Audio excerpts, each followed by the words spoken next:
สบายดีข้อยเองชื่อว่าท้าวไพฑูรย์ สอนสุรี เรียนอยู่ภาควิชาสร้างคู่คณิตศาสตร์มื้อนี้จะมารายงานวิชาลาวศึกษา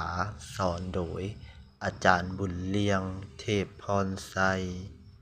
มารายงานข้อ 3 การตีต้านการรุกรานล้านช้างของศักดินาพม่าครั้งที่ 3 ภายหลังพระเจ้าชัยเชษฐาธิราชสิ้นพระชนม์ในปีคศ 1572 แล้ว ภายในวงการปกครองขั้นศูนย์กลางของอาณาจักรลาวล้านช้างได้เกิดมีความวุ่นวายอันมีสาเหตุมาจากการญาติแย่งกันขึ้นกับอำนาจระหว่างขุนนางชั้นสูงโดยเฉพาะแม่นพญาแสนสุรินทฤชัยที่ดำรงตำแหน่งเป็นแสนเมืองทั้งเป็นอัครเสนาบดีฝ่ายทหารได้สถาปนาตนเองขึ้นเป็นผู้สำเร็จราชการแผ่นดินแต่ในขณะเดียวกันพญาจันทสีหราชซึ่งเป็นอัครเสนาบดีฝ่ายปกครองได้ทำการคัดค้านการกระทำของพญาแสนสุรินทร์เพราะต้องการอภิเษกเจ้าหน่อเมืองขึ้นครองราชย์ตามราชประเพณีที่ปฏิบัติกันมาทั้งสองฝ่ายมีการขัดแย้งกันอย่างรุนแรงจนถึงขั้นท้าสู้รบกันที่หาดดอนจันทน์ผลสุดท้ายพญาแสนสุรินทฤชัยได้เป็นฝ่ายชนะ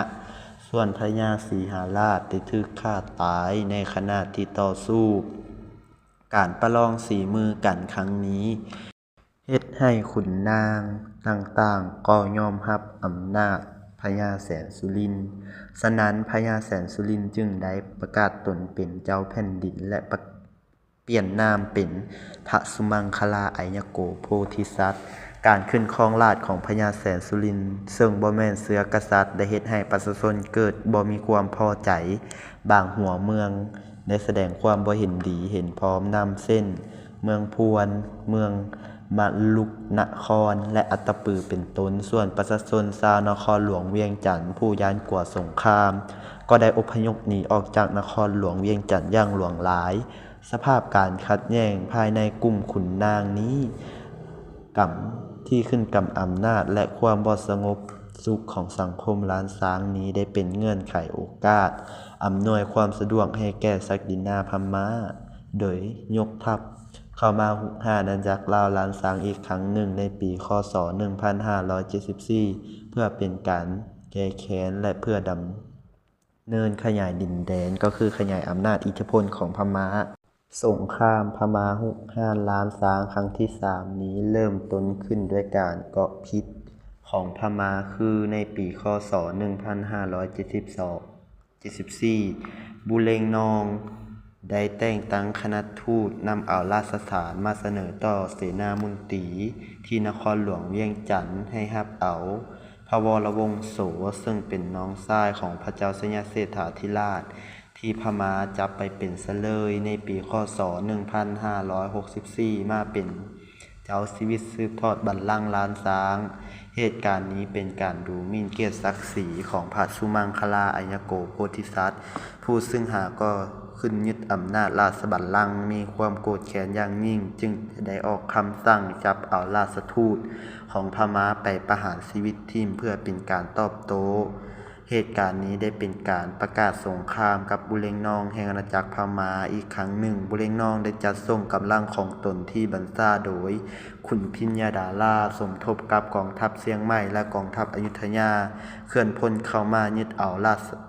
อาณาจักรล้านช้างแต่ก็ถูกกองทัพทหารอาณาจักรล้านช้างสกัดกั้นตีตานคืนให้ถอยกลับไปอย่างไวว่าการแตกทัพของพม่าในครั้งนี้ได้เฮ็ดให้บุเรงนองมีความโกรธแค้นอย่างยิ่งจนถึงขั้นสั่งให้ลงโทษนายทหารด้วยการสั่งประหารชีวิตแม่ทัพขุนพิญญาดาราจากนั้นบุเรงนองก็ได้สั่งให้ไก่เกี่ยมกองทัพหลวงเป็นการใหญ่แล้วยกทัพมารุกรานล้านช้างอีกครั้งหนึ่งด้วยตนเองในปีคศ 1575 กองทหารที่นำมารุกรานล้านช้างในครั้งนี้ประกอบมีกองทัพหลวงพม่า7กองสมทบกับกองทัพเชียงใหม่อีก1กองและกองทัพอยุธยาอีก1กองกองทัพ รวมเป็น9กองทัพใหญ่พร้อมเดียวกันนี้บุเรงนอง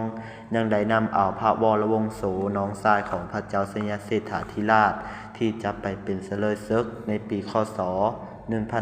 1564ลงมาเป็นข้ออ้างในการโฆษณาบิดเบือนแบ่งแยกภายในกองทัพล้านช้าง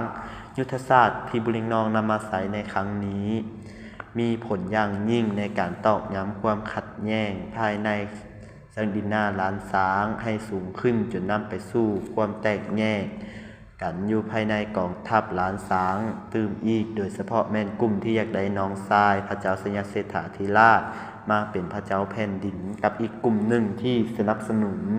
พระสุมังคลาอัญญโกโพธิสัตว์จนถึงที่สุดได้กลายเป็นส่วนหนึ่งที่เฮ็ดให้การร่วมมือกันในการตีต้านการรุกรานของพม่าบ่ประสบผลสำเร็จถึงแม้นว่าพญาแสนสุรินทร์ฤทัยจะมีความชำนาญในการเฮ็ดสงครามก็ตามแต่เนื่องจากมีข้อขัดแย้งอยู่ภายในจึงเฮ็ดให้ประชาชนก็คือทหารบ่ให้ความร่วมมืออย่างเต็มที่สุดท้ายกองทัพพม่าก็สามารถยึดครองนครหลวงเวียงจันทน์ได้และได้จับเอาพญาแสนสุรินทร์ฤทัยพร้อมด้วยพระนอกเมืองลูกชายของเจ้าสยามเศรษฐาธิราชไปเป็นเสลยศึกอยู่หงสาวดีแล้วนับตั้งแต่นั้นมาเป็นเวลา20กว่าปีอาณาจักรลาวล้านช้างได้ตกเป็นประเทศสลาดของศักดินาพม่าก่อนที่จะประกาศตัวแยกออกมาเป็นเอกราชได้สำเร็จในปีคศ1600โดยพระเจ้าวรวงศา